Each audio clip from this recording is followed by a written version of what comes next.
On n'a pas tous les jours 20 ans, alors pour l'occasion, le Scénic présente une 4e génération en totale rupture avec le modèle précédent. Alors voyons en quoi il évolue en mieux, mais aussi en moins bien. Alors, nous n'aurions jamais pensé pouvoir dire ça un jour, mais oui, le nouveau Scénic est beau. Entre la garde au sol rehaussée de 4 cm, la ceinture de caisse en vague, les porte-à-faux courts ou le toit biton sur les finitions hautes, le Scénic démode la quasi-totalité de ses concurrents. Et le clou du spectacle est à découvrir au niveau des roues, puisqu'elles pointent à 20 pouces de diamètre, et ce, quelle que soit la motorisation ou la finition choisie. Alors avec ces jolies roues de 20 pouces, on aurait pu craindre un confort dégradé, mais finalement non. Le Scénic absorbe plutôt bien les aspérités de la route, tout en maintenant bien ses mouvements de caisse en virage. Alors on ressent bien quelques petites secousses sur les aspérités à basse vitesse, mais honnêtement rien de rédhibitoire, d'autant que l'ancien Scénic n'était pas non plus un modèle de moelleux.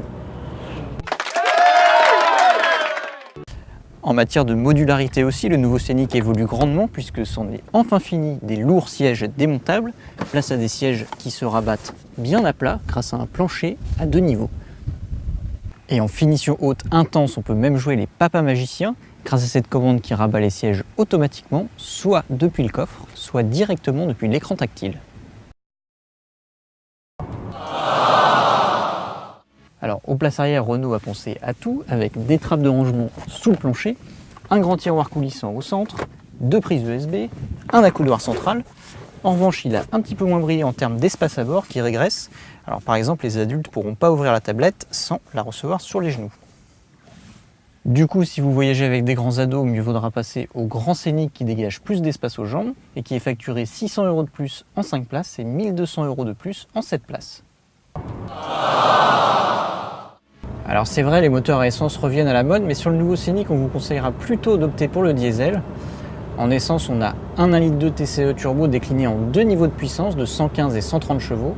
Et même avec la version la plus puissante qu'on a ici à l'essai, on a toujours l'impression de manquer un peu de nerf lors des relances. Sous 3000 tours, il ne se passe pas grand chose.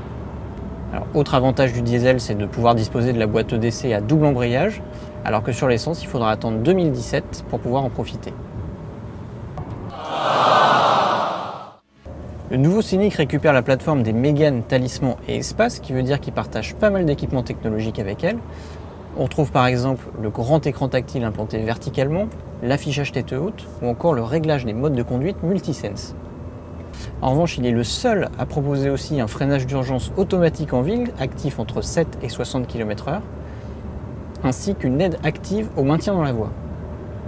Alors tout ça c'est très bien, par contre le Scénic a oublié des équipements plus courants en série, comme la navigation GPS, puisqu'il faut passer au niveau business pour pouvoir en profiter, voire au niveau intense qui est la finition haut de gamme pour les particuliers. Alors c'est vrai que Renault nous avait pas vraiment habitués à ça, puisque ça a été un des premiers constructeurs à proposer de série la navigation GPS sur une Clio milieu de gamme.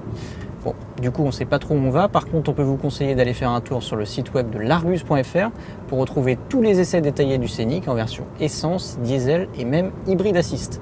Allez, à bientôt!